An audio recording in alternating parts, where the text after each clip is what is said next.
Alright guys, so welcome to today's video. In today's video, I would like to show you how to create a one-piece code system so that text box in which you enter a specific code and receive specific words, so that kind of code system.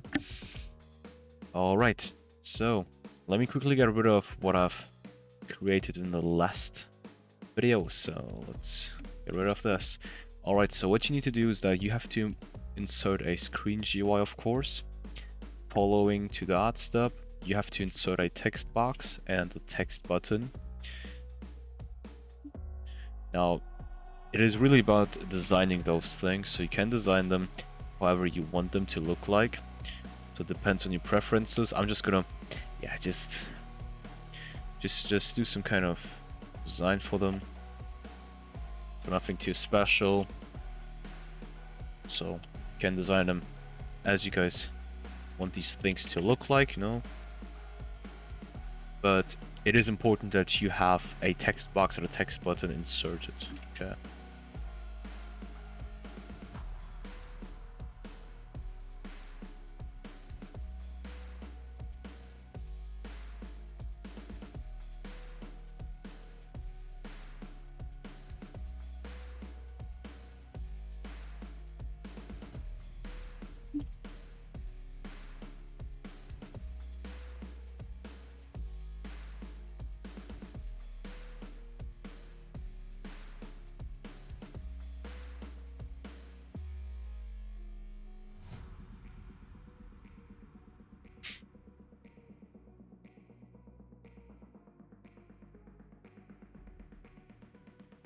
Okay, so there we go.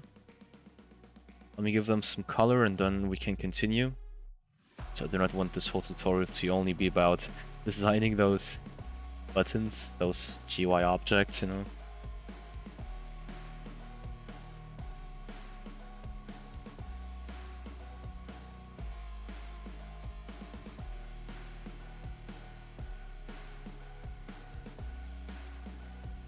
right.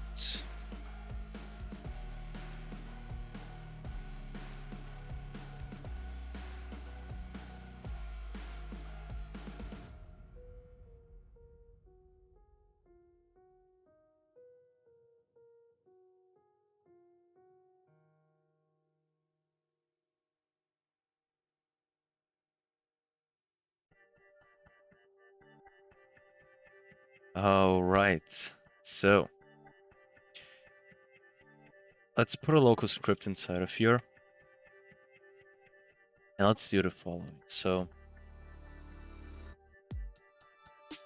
we actually do not even need this text button. Sorry for that. So what we can do is that we can refer to this text box first of all. So script parent, let's actually do wait for child, otherwise we might receive an error. Focus lost. So this focus lost right here, so let me write it down. This is an event which basically is being triggered when you have been focusing on a text box, means you are entering something inside of here, and then you have let go of it, means you have just moved your focus onto something else, so you have lost the focus in your text box. Okay, and this also, so this event also comes with specific arguments. First argument is enter pressed. So was the enter key pressed when losing the focus, means you were like typing something in and then you have pressed enter to really submit the content you have written inside of here, or did you lose the focus by clicking on something else, interacting with something else, so that might also be important. So we actually do not even need this enter pressed, because we really want to see when the focus was lost, and if it was lost, then that's the moment for us to take the text which has been written inside of that and to check if it is a valid code. So as you can see, I can press enter and it is going to fire that event, or I can click on, I don't know, the right side of my screen and it is still going to you know, just take the text which is inside of here and print it out. So what we need now is that we need a remote event. And this remote event right here, it is going to pass this text right here. It is going to pass it into a server script via Fire server. And then we're going to check if the text inside of there is a valid code. And that's it. And if it is a valid code, then we're going to, you know, just reward the player for that. But that's another topic, so you're going to go down about those rewards soon. So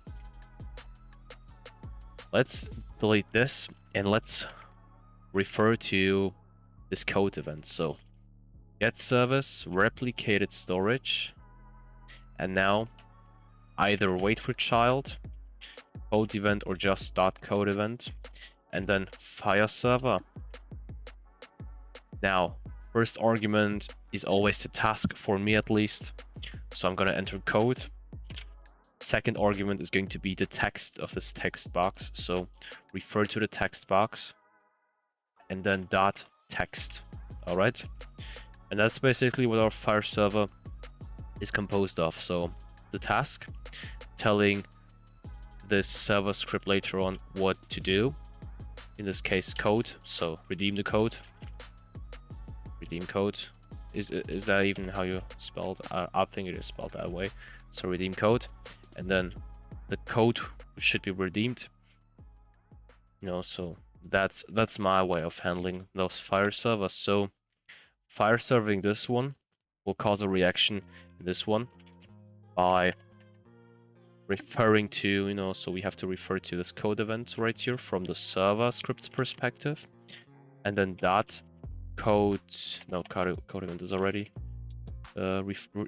referenced. So we have to do on server event, and this is an event which is being triggered via this Fire server. So when you Fire server this remote event, this on server event right here is triggered, and we receive the arguments inside of here. And the first argument is not going to be this one, so redeem code, so this task argument, but it is going to be the player who has Fire servered. Okay, so that's an argument which is automatically being passed via this Fire server, so you do not need to enter it like this. It is automatically being passed. So this first argument right here becomes a second argument right here. So let's not use task, but what. So what in this case, in this context, means yeah, what to do. And the second argument right is going to be the code. So if what is redeem, I'm still not sure if this is the way to spell this, so sorry if it is not. So if what is redeem code, then we want to continue. Then we want to check if the code which has been passed is, you know, is actually code. So how can we do that? So in order to check if the code is a valid code, we need a list of valid codes. So local, no, actually, you know what? Let's not have a list right here, but let's do it this way. So let's have several if statements which are going to check whether code is a valid code. So I've just written down this if statement right here, okay? So what we're doing right here is that we are basically comparing the code, means the text box input, with a text. And this text right here is your code. In this case, first code is sub to MERTO, okay? That's the first code right here. So if the text box input is sub to MERTO, then we are going to have a message down here which says code valid or valid code, something like that, I cannot remember. So sub to MERTO, valid code, sub to, I don't know, as you can see, it will not work. Enter something else, it won't work as well. Enter this again, and it will work again. So that's how you make codes valid. So you need to have an if statement which compares the input with the code, let's say, okay? So we can have some more codes if we want to. So else if code means the text box input equals sub to MERTO real talk. So my second channel, make sure to subscribe to it. Okay, very important if you want to develop in terms of, you know, Roblox development. So becoming a great Roblox developer, having the mindset, having, you know, so the ideas. So in terms of that, my second channel is great. So valid code. Sub to MERTO real talk. Yeah, okay. I had a typo in there. Real talk. There we go. Okay. That's when how you had multiple codes. Now, we want to make sure that a player is only able to use a code once. So how is this going to work? Okay. So you obviously need to work with data stores when it comes to this. So game, get service, data store service, get data store, code data store. Okay, so I've just created a variable. The AS stands for data store. I have referred to this data store service. I have called this get data store function, which requires the name of the data store we're trying to get, right? So what we're going to do now is that we are going to create a data store which is responsible to save the codes we have redeemed. So we need to have a spot, or let's say some kind of library, or some kind of collection of all of those codes which we have redeemed so far. And for that, I'm going to create a folder inside of, I don't know, the player's instance, the server script service, whatsoever. So we're going to see, and we're going to keep every code which has been redeemed of each player inside of there, and then we're going to compare every time when we try to redeem a code, was a code redeemed before or not, and if it was redeemed before, then of course you're not able to redeem it once again. So that's my idea, at least. So we are now going to refer to this players tab, and then to this player edit event, which you know, describes the event when a new player has joined, and we are receiving that new player's instance via this p argument. So every time when a new player joins, we want to create a folder inside of this script right here. So inside of this code server script, and we want to call this folder, we want to equal the name of that folder to our player's name. All right. Now, next thing is that we have to load this data store right here. That's the next thing.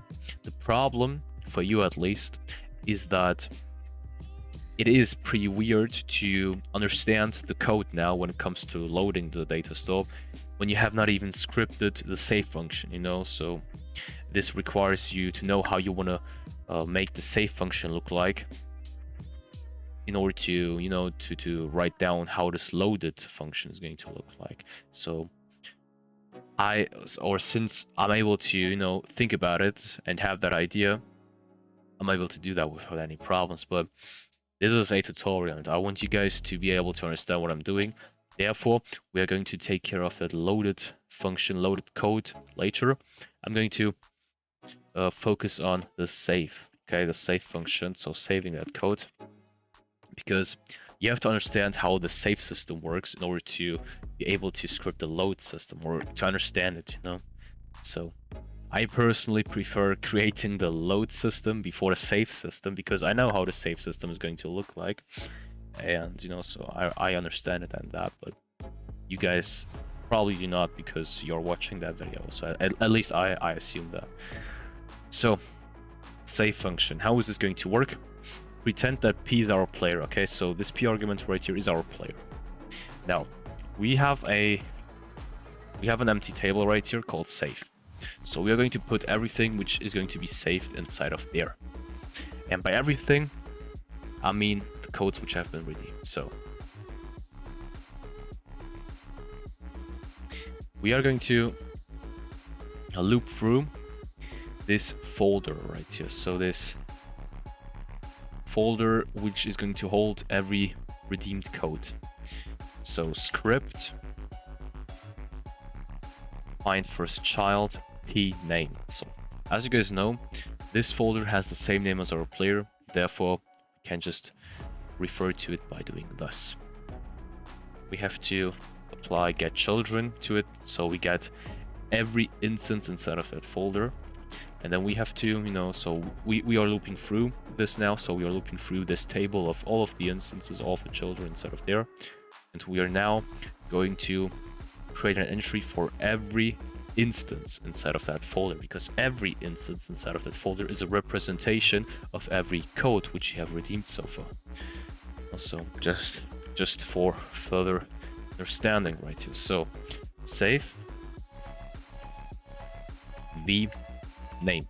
So let me explain you why v name. So I stands for index, v stands for value. So if you imagine this table of instances, then you have the index which defines the spot, or you know, so the spot where this entry is inside of that imaginary table. So if we have this, let's pretend that we have a table of 4 instances. So we have 4 codes redeemed so far, and we have a table of 4. Then I stands for first code, second code, third code, fourth code. So 1, 2, 3, 4. And the V is the value. So V tells you what the value is, so which code it is in this context. So the first code is sub to MERTO. Second code is sub to MERTO Real Talk. Third code is, I don't know, sub to MERTO's third channel. Fourth code is join MERTO's Discord, you know? So this index refers to a value, and this value is the code at the end. So v name, but in this context, v is the instance and I is the spot. So first instance, second instance, third instance, fourth instance, and v is the instance itself. So v name is the instance's name. So we are creating an entry which holds the name of the instance. And why is that important? Because later on, when we load that table, we want to create a instance inside of here. So inside of that folder, which has the same name as the instance which was in there before. So which was saved, you know? That's the point I'm trying to point out right here. And so how do we do that? Okay, we are not able to do it this way. Yeah, then let's do something like this. So we have to add a 1 right here. So let me explain you this once again. When it comes to tables, we have an index and a value, and only having it this way will make this red underline right here, because you only have the index right here. Since a index always refers to a value, we need the value as well. And this step to refer to a value is recreated by having the index equals a value. And this value can be anything. So either 1, 2, 3, 4, or, you know, so something like that. Or you can even add a string to it. It does not matter to us. So it really does not matter what the value is in this context, because we only need this value to be able to put this whole thing inside of the table. And the most important thing about this is the index. Okay, so screw the value, we only need the index. Now, that being said, let's save this table, because this is now going to happen for all of the instances which were inside of that folder. And let's even print out, wait, let me call this safety, because otherwise it will interrupt with this function right here. So safety, safety, safety. T stands for table. So let's print out that table before we save it, because I really want to see how this table looks like. So if you want to save things when it comes to data stores, then you have to refer to the data store and then do set async and then the key. So this key has to be something unique, otherwise you will have data corruption. And let me quickly explain what this key is about. So when you have a data store and you save it onto somewhere, you need to know who it belongs to, you know? And the most common method is that you take the player's unique user ID and assign this to, or no, assign a data to it, okay? And once you get async later on, so up here means you load the data store, you need this key as well. And it will then give out the data which is assigned to that key, means to that user ID now.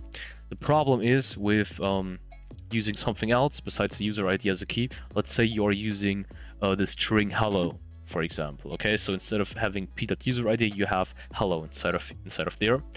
So you have the first player which uses hello as a key, then you have the second player which uses hello as the key, and there's the problem.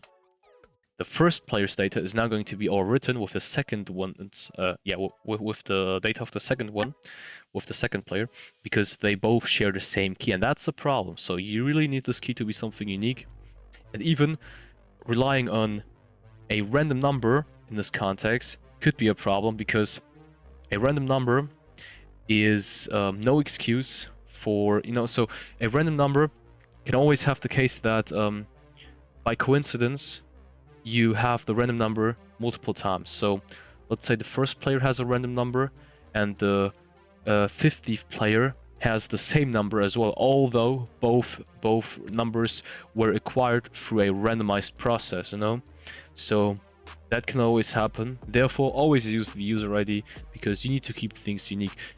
I think you could even use the username, so the username of a player.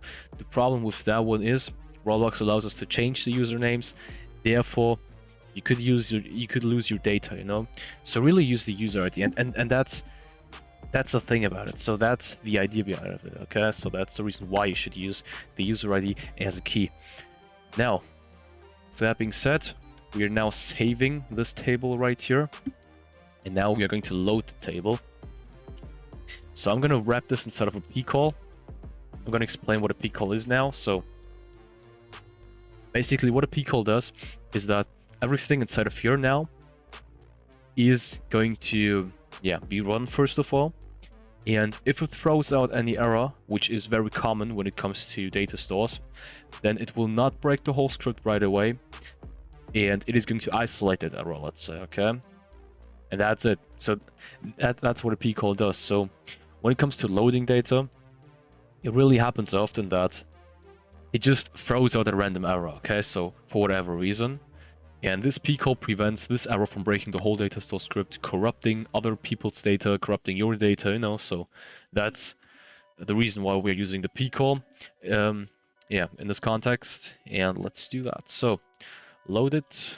So we have this loaded variable right here, which is currently empty, but we're now assigning it to something. So loaded equals ds get async. Get async is this load process I was describing, and now, so basically the opposite of set async, and now we need this key I was talking about, so the user ID, and it is now going to get the data which is assigned to that specific key, which is of course this table right here. And we can now check if loaded exists, because loaded will exist when this was successful. And if this was not successful, then loaded will not exist, means this folder will remain empty. And when does loaded not exist? So loaded does not exist in two cases. First case, you have no data yet, so you have no data which you have saved before, or your data was corrupted somehow, but that's really a rare case. Okay, so we can exclude that case. So let's go with the first case. So if loaded is not there, then you have no data. Okay, so if loaded is there, then So this case now describes when you have data, so when you have codes which you have saved from the last session. So if that's the case, then we want to create those codes once again inside of that folder. Yeah, to tell the script down here that there are some codes which have already been redeemed and which you should look out for. So I'm gonna create an int value as an instance, and those int values, they're going to have the name of those codes. So wait, I've done this wrong. We have to loop through this loaded table. So loaded is basically nothing else than a table, because this was a table as well. So we have saved the table and we are now loading back the table. Okay, now we are looping through the table. And as I've told you, the only thing we want within that table is the index. So let's create this int value right here. Let's put it inside of f, and let's make the name of that int value I, so the index. And the index, as I've told you, is the name of the former instance. Yeah, the former instance. So one of those codes which have been redeemed. That's it. That's it for the data store. I hope that this works. Let's check it out. Let's hope that this works. So we have, wait, experience doesn't have permission for, never mind. Yeah, wait. But this has reminded me of something. So go to game settings right here, and then go to security and enable studio access to API services. You guys are not able to see it because I'm not, or because my recording program right here, so OBS, is not really recording this tab, but there is a tab when you hit game settings and go to security and then enable a studio access to API services. So there's this tab in which you can do that. Okay, make sure to do that, otherwise you're not able to have any access to data store features inside of Studio, of course. So switch perspectives always, and then go to this folder. So the folder is being created. Now we have to create those instances. So let's create an int value right here, and let's call this one test code. Okay. Now let's go back and let's stop. Wait, I'm so dumb. So nothing's going to happen, and you know why? Because we have created this save function, but we did not apply it, so we did not run this function yet. So when do we want to run the save function? There are 2 to 3 cases. Okay, so the 2 cases are, or there's actually, wait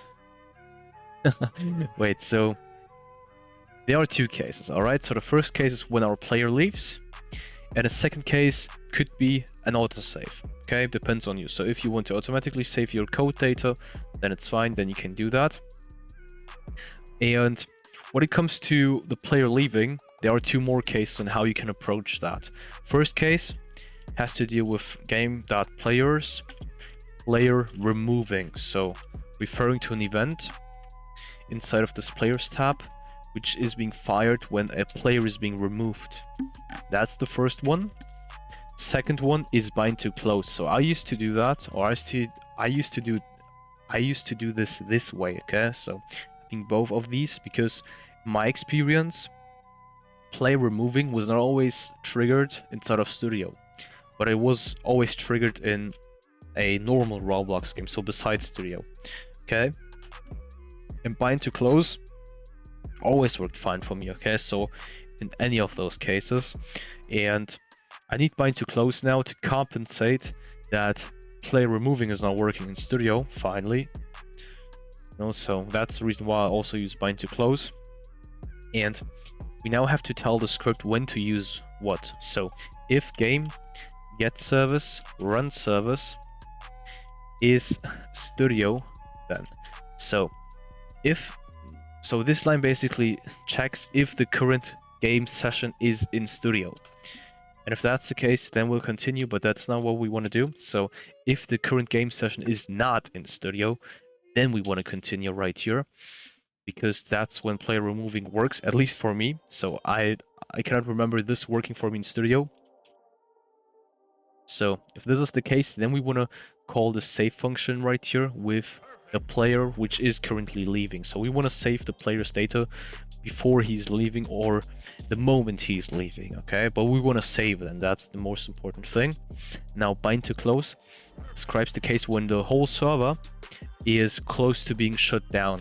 And that's the reason why bind to close works fine in Studio, because when you test something out in Studio and stop, you're basically shutting down the server, you know? And that's the reason why this works so fine. So we're now going to loop through the players tab. So I is the index, so first player, second player, third player, fourth player. P is the player. So we just want to apply this save function on all of those players which are currently in the server before the server is being shut down. And that's it. So let's play this thing. And let's see if this works.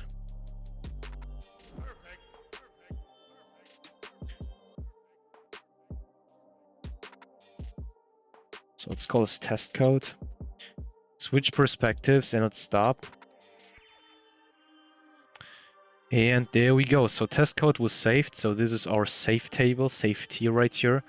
Test code is the index, 1 is the value, but the value is not relevant to us. Now, when we load back into the game, we can see that the test code was saved successfully. All right. That's the way to do it, guys. Now, one more thing right here. So we only want this to happen when we are currently in Studio. So make sure that you add this if statement right here. Otherwise, we are having 2 events right here in the actual game, which save, you know, and saving too much can also cause your data to, you know, be corrupted. So firing too much save tasks right here for that data store. All right. Now let's get down here to our code redeem codes right here. Okay, so we have now, we are now able to compare our text box input with actual codes. But we also need to check if those codes right here have already been redeemed before. And to do that, we have just implemented this folder, which contains all of the codes which have been redeemed so far and which are being saved, which are being loaded successfully. So that's everything we have implemented so far. Now we have to compare if this code inside of that folder was already... No. We have to compare if the code right here, which is... which has been entered, which is valid, has been used before. And we can do that by checking if there is an instance inside of that folder which has the same name as, you know, that code right here. So, and script find first child player dot name find first child code. So, script find first child player name refers to that folder up here, which contains all of the redeemed codes. And find first child again refers to a potential instance which has the same name as the code. And if it is not there, then we want to continue, because then we have a code which is valid and which is redeemable because we have not used it so far. And then we are going to put and then we're going to reward the player right here, which we are going to do soon. But more importantly, we are going to make the player unable to redeem it once again, and we can do that by creating an instance inside of that folder which has the same name as the code, you know? And that's doing how it works. So it's actually pretty easy to do. So refer to that folder. So we are creating an int value which is going to be created inside of that folder and which is going to have the same name as the code. So that's important. And the same thing goes for this code as well, okay? So make sure to enter this right here. Now let's play. And let's take a look inside of here. As you can see, we currently only have a code redeemed, which is test code. Now let's redeem sub to MERTO valid code, and it has been redeemed. Now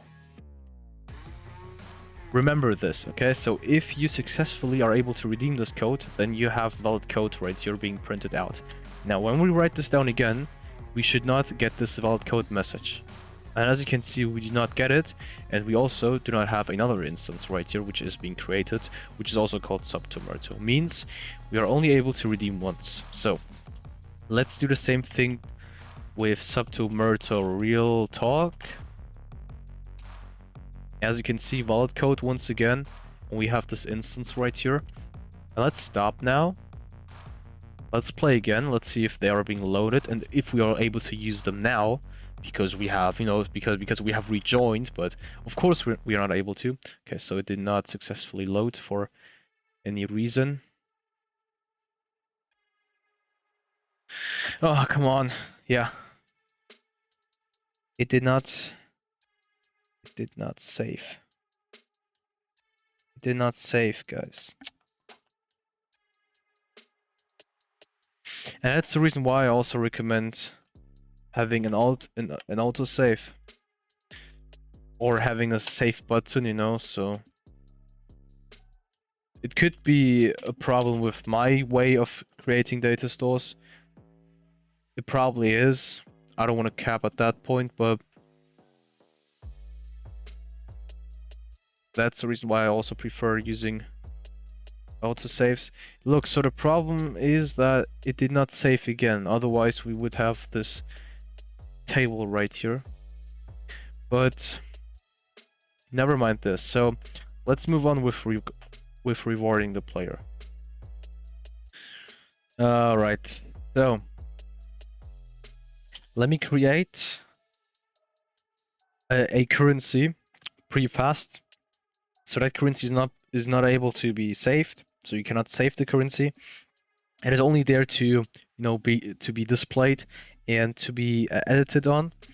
But there is nothing else to do with this one. So it is just there to show you how you can link a code system with rewarding with your values. So I'm gonna create a leader stat system pretty fast. So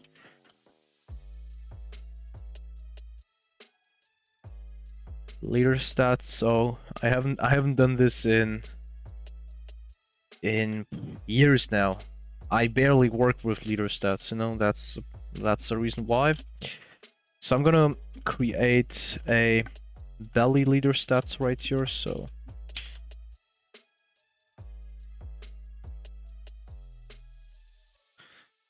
let's play this. Let's see if this works. As you can see, we have belly right here, okay? Now, since our codes are not safe, we can easily add a reward right here for every code which has been redeemed. And that reward is that we are going to refer to this leader stats folder. So leader stats .belly.value, and we're going to increase the bellies each time when we redeem a code. All right. We're going to have more bellies when you subscribe to my second channel, okay? Because this channel already has 90k subscribers. So, of course, this part right here, so this is responsible for rewarding. This is like really specified with leader stats and belly and whatsoever. But this should demonstrate how you can link this code system with maybe your in-game currency, your character editor spin system, and the spins you want to increase with each code which has been, you know, redeemed. So you have to replace this. So this line and this line with the codes, with the rewards you want to give out, and with you know, with all of these references where your rewards are located at. So for example, you could have a spin value inside of the player's tab right here. So you have your data store located inside of your player, then you have to refer to the player's data fold and then to the spin system, and then you want to increase the spins, you know. So this is really individual at this point. So I'm having this right here to demonstrate to you how this can be done, but you have to enter something new to that, because I don't know what kind of rewards you want to give out, you know. So as you can see, belly is 0. Sub to MERTO makes it 100. Sub to MERTO real talk makes it even 300. Now, please save, please save. It did save. Oh my god, it did save, it did save. Very good. It did not save the bellies, but I didn't even want to make them savable. I just wanted to have a currency to demonstrate you how this code system can affect that currency. Now, when we enter sub to MERTO again, we shouldn't be able to increase the amount of bellies. As you can see, this does not work. Sub to MERTO real talk won't do shit as well. And that's it. That's how you can create a one-piece code system for yourself with codes which can only be redeemed once, with a smart code data store system which checks whether, you know, the code has been redeemed already. And yeah, that's it, guys. So thank you guys for watching. Leave a like, subscribe, share this video to all of your friends, leave me feedback in the comment section, guys. Take care and see you in the next video.